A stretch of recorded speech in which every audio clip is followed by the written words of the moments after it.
Hello, welcome to my show, Olio. My name is Susan Rushton, and before I go any further, I need, as always, to explain what Olio means. One definition is that it's short for olla podrida, which is Spanish for rotten bowl, which I always just get such a kick out of. It's a Spanish-Portuguese dish with essentially everything in the world in it. Beef and chicken and pork in all its iterations, sausage and pig's feet and bacon and chickpeas, what else? Cabbage, carrots, garlic, onions. As I said, essentially everything in the world in it except Rice Krispies and bananas. That's one definition. Another definition is olio is what comes in between acts of a melodrama. So you might have somebody juggling, you might have somebody singing, you might have somebody doing a skit, and none of those things has anything to do with each other, and none of them have anything to do with the melodrama. So in other words, it's apples, oranges, and a monkey wrench. So welcome to my monkey wrench. Today my guest is a woman I've admired from afar for years. This is Randi Swisley, president of the League of Women Voters of Placer County. Did I say that, the title of that organization correctly? Yes. Okay. President of the League of Women Voters of Placer County. If you're interested in learning more, please log on to lwvplacercounty.org. Or you can email her, Randi, at president@lwvplacercounty.org, and that may or may not get directly to you, but they'll let you know soon. It goes directly okay. to me. Yeah. If you want to write them a note, LVW, Placer County, P.O. Box 836, Loomis, 95650, or give them a call, and this is the last piece of information like this for a while, 530-888-7161. Okay, so Randi, why are you president of the League of Women Voters of Placer County? Oh my gosh, that's a good question, and there's a lot of different reasons. I spent about 25 years in high tech, which meant I had blinders on, in my little pressure cooker world. Mm-hmm. And I was born and raised here in Auburn, and I lived right here, but I knew nothing about the area, the local area, because I would just go down and concentrate at work. So as soon as I retired from my job, I decided to get more involved in the community. You had a chance to look around. I did. Okay. Yeah, and it's really been a privilege, and an eye-opener to see how the communities operate and to understand government more, and to be involved in helping other people understand it. So I don't. So it's just been my pleasure to be able to learn, and when I teach people, I typically learn more myself. So yeah, yes, that's one of the ways to learn is to teach. Yeah. Yes. So what is the League of Women Voters? Well, it was started when women got the right to vote, and what happened was. Raw. And it wasn't that long ago. It was only 100 years ago, which is not that long ago. But what happened was women, of course, did not want anybody to tell them how to vote, because otherwise, why would you need the right to vote?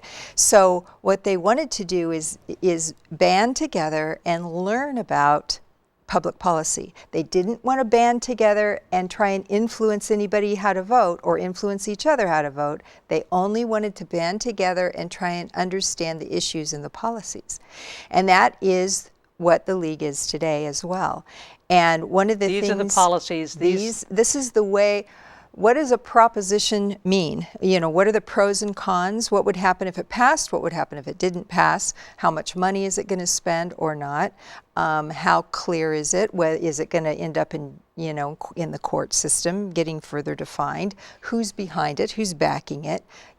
And not this is the way you should vote on this issue. You won't usually. If you love America, you're going to say yes to this one. Yeah. Okay. Now they did expand over the years and get into more advocacy. They originally started with 100% education, and that's what Placer County's League does. We only do education. We never advocate for an issue.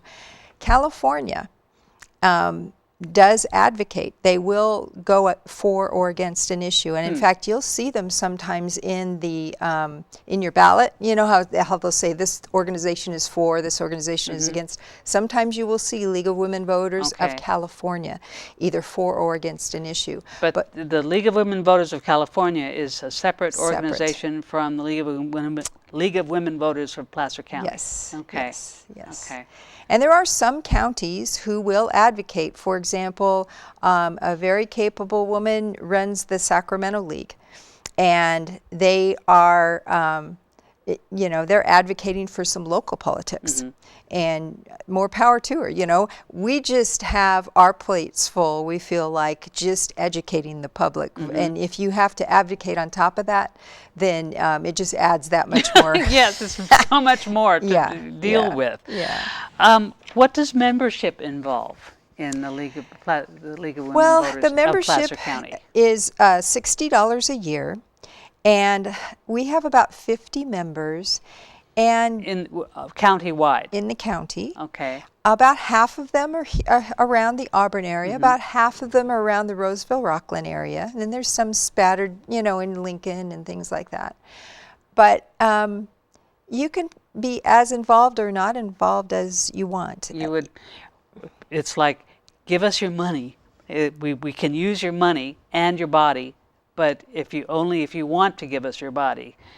Your money is important. Yeah. And the money, by the way, goes towards research. So the only thing that money is spent on is researching issues so that when we do explain propositions, we know what we're talking about. It's very difficult to get unbiased information.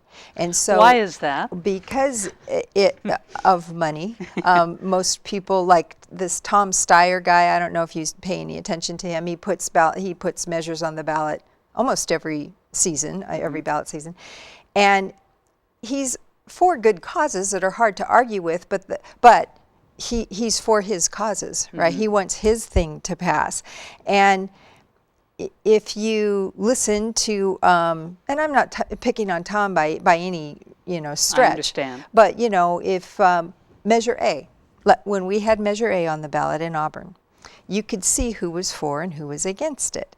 If you kind of boiled things down, the biggest thing it was going to change is whether or not we would be able to hire union workers, for example. And so there was a lot of union backing behind defeating Measure A, right? And so if you went to the people that were advocating for Measure A, you might not get the, I'm probably going to make you get a bunch of bad calls by picking on Measure A. What you're saying is the League of Women Voters is unbiased. Yes. Yeah. You have nothing to win or lose regarding whether someone votes for or against a measure.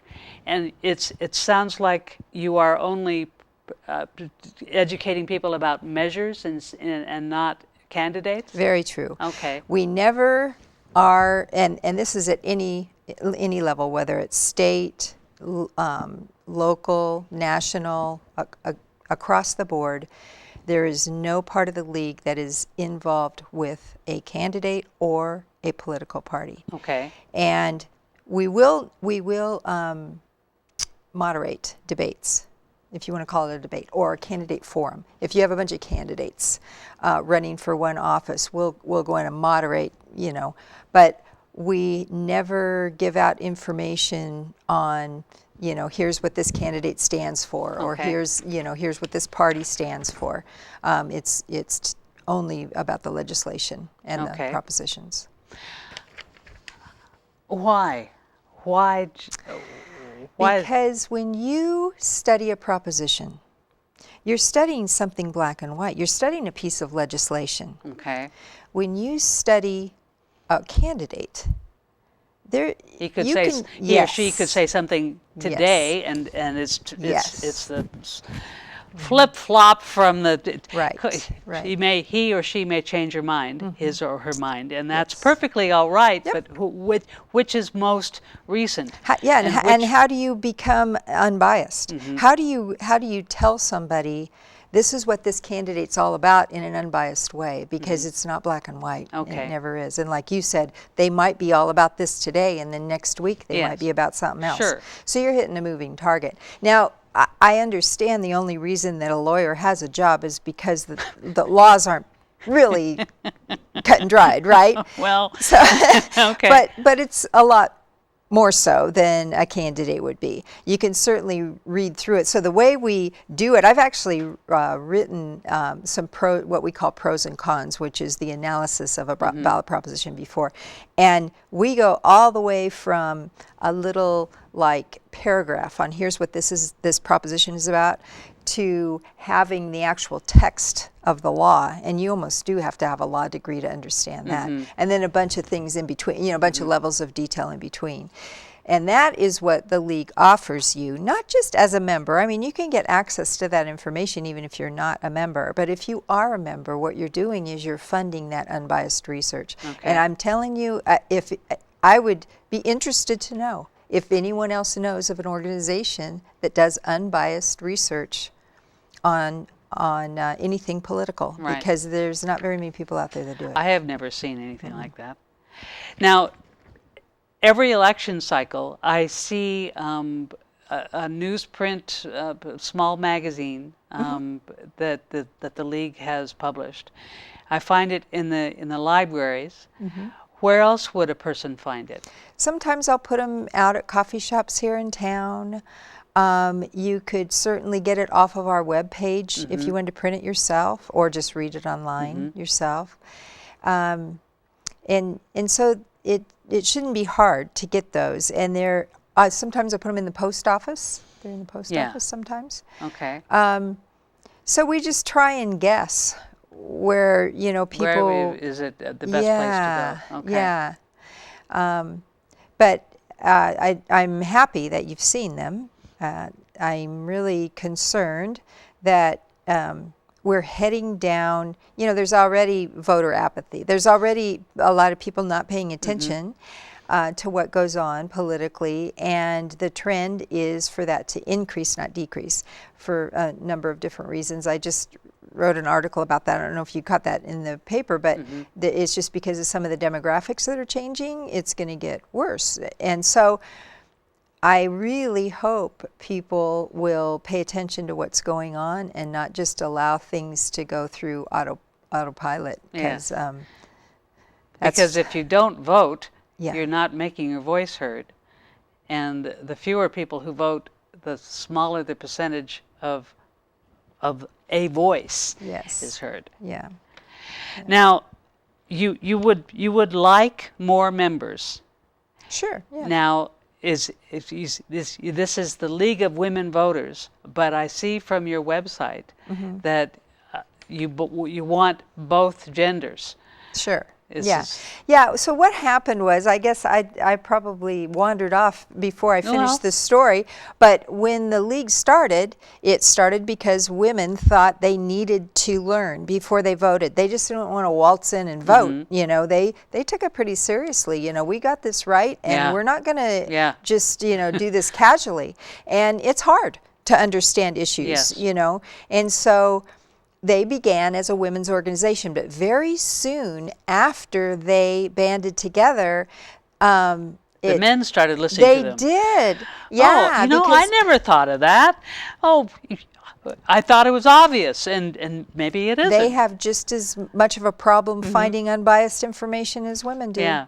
And so we do have men in the organization. It's the vast majority are women, but men can join, and they do join, and they certainly read our material. They certainly come to our forums. We have like little monthly meetings where we invite in local speakers every month, and we certainly have plenty of men attend those. So tell me about those monthly meetings where you have people coming in discussing the issues. Where are those meetings? And they're in the City Hall right now, in Auburn? room 10. Yeah, Auburn City Hall. Okay. For Placer County. So it's a nice opportunity for people in Auburn. Auburn City Hall, room 10. Is that upstairs? It is, yeah. That's the big room with the big windows. Yes. Okay. Yeah. And when is that? The first Thursday of every month. Not this month. We're taking January off, okay. But the first Thursday of every month from 11:30 until 1. And we okay. do have lunch brought in. It's catered by Penguins in town. And if you wanted to, you could have something for lunch while you were there. And the lunch is $10. If you don't want to, then you don't. It's a free public service. We just got done having a speaker in. Typically, our speakers are right here from Placer County. But we thought it would be good to have someone from Sacramento come in and talk to us about homelessness. So, and the reason is because they've had some successes down there. And we were very happy. There was 30 people that attended the meeting. They were from Right Hand Auburn. We had people from HHS in the county. Too bad. I wish somebody from law enforcement would have been there. We had people from the paper, the editor, and then we also had some representation from county supervisors there. So we were very happy because that's our job, is to get all the right people in the room at the same time and get them talking. And the biggest thing that happened was that they didn't know what the other one was doing. Oh my. Okay. And and this is what, in a nutshell, what the homeless person said from Loaves and Fishes. We had someone from Loaves and Fishes come in down in Sacramento. And what happened several years ago was the Mercy hospital system started trying to figure out why all these homeless people were in the hospitals. And it's not a unique problem for Mercy. It happens in all hospitals. There's a lot of homeless people that come in and out of the hospitals. And so they sat back and they looked at it and they go, you know what the problem is? None of these people talk to each other. You've got, mental health, not talking to the cops, not talking to the, And so the same thing happened in this discussion recently. Yes, the exact same thing happened. You do? In that discussion. Really? Yes. I didn't know that. Yeah, exactly. Wow. You saw it happen. You saw it happen. But the reason that stopped in Sacramento was money related. And what happened was Mercy said, these guys need to talk to each other to keep them the heck out of our ER. So we're going to start issuing grants. And a stipulation of the grant is that you have to cooperate. All of you guys have to cooperate through a common database. And so that's what they're doing. So if you're homeless and you get picked up, you're in the database. They know when the last time was you got picked up. They know whether or not you're getting any services or whether you're on the waiting list and you're going to get them tomorrow. They know, your whole history, your arrest history, your, medical history, everything.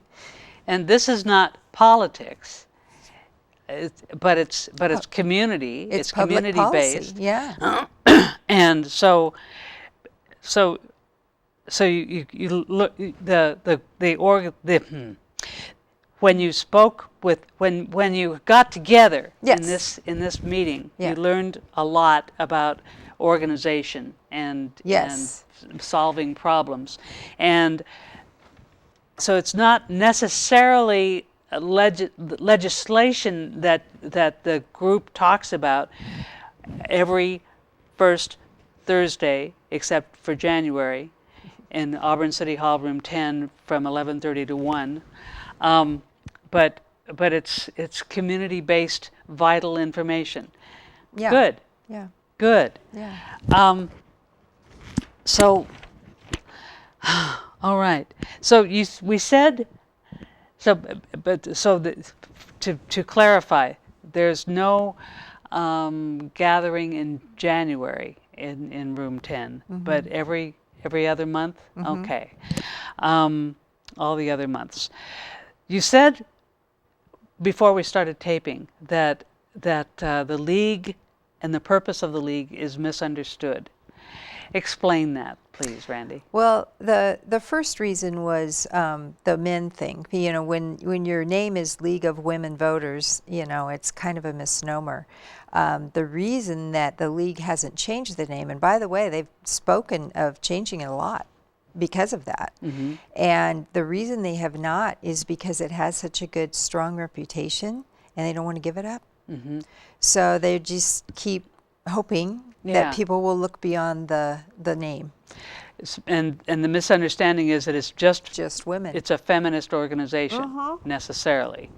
You know what's funny is the people that I have met that think the League of Women Voters is a bunch of women's livers are typically the younger generation, like the Sierra College crowd.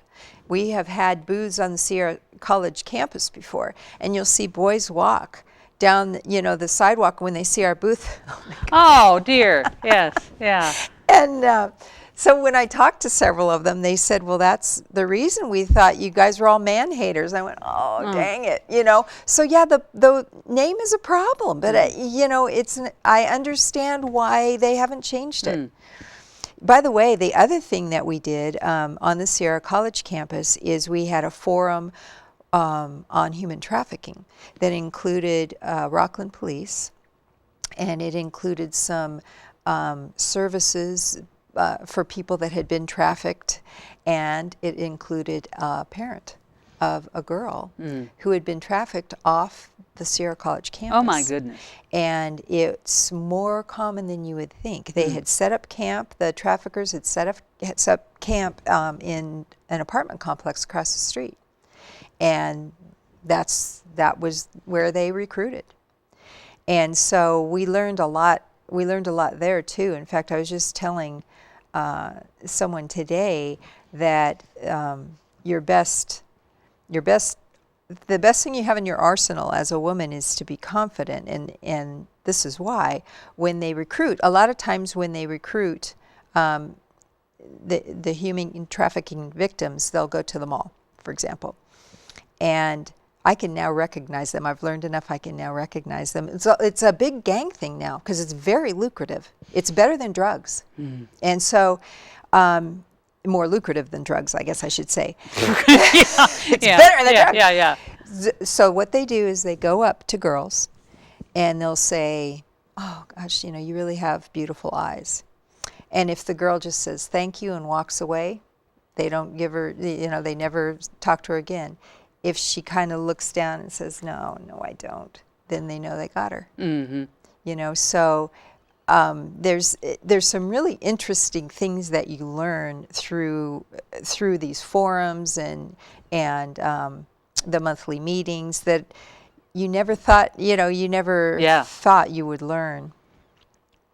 Wow. So. Yes. Okay. Is it more important, well, leaping from one subject to the other, is it more important to vote, or is it more important for women to vote, or is there no difference?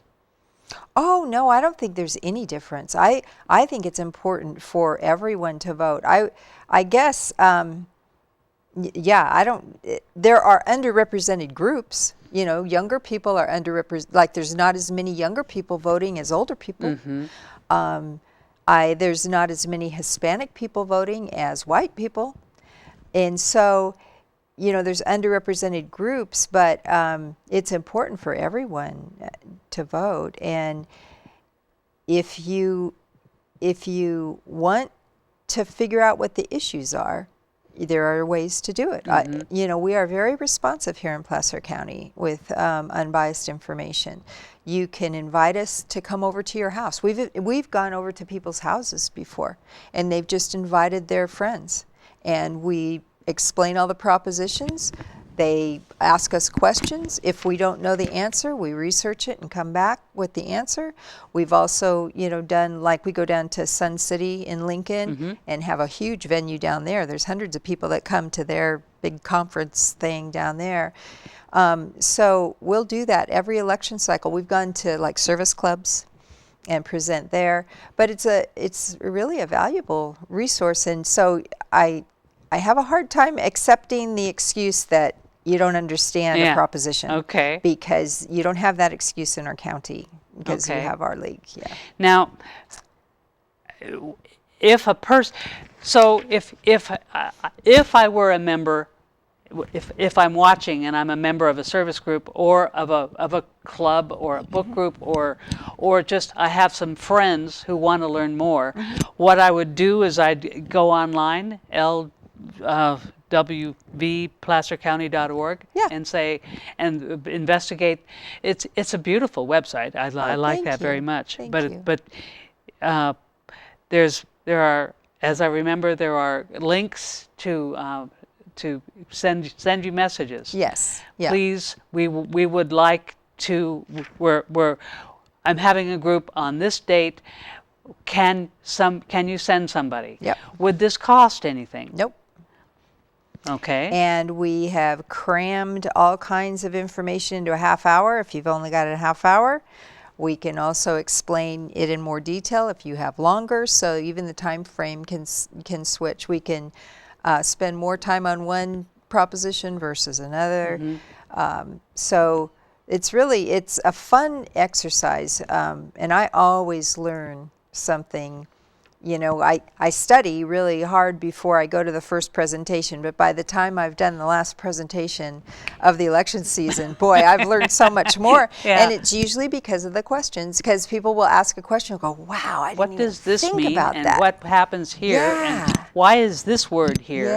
Yeah. So it's really fascinating. I really enjoy it. And like I said, it's just so different than the high-tech world I was in before, and it just is so relevant to my life and to your life, and our lives. Yeah, our lives. Yeah, all of us. Yeah. Male or female, yes. Yeah, it doesn't matter. Okay. Randi, we just have a minute, so I would like to thank you very much for joining me. Thank you. Randi is president of the League of Women Voters of Placer County. If you want to get in touch with her, you can email her president@lwvplacercounty.org. Give the office a call, 530-888-7161. Log on to lwvplacercounty.org. And look for the brochures. They're called pros and cons. Pros and cons, and it's newsprint, red, white, and blue, and they deal with legislation and the what are they called? The propositions. The propositions. Yes. Yeah. And it's unbiased information. Randi, thank you very much for joining me. And I look forward to seeing you again. Yeah, good. And thank you. I appreciate your watching.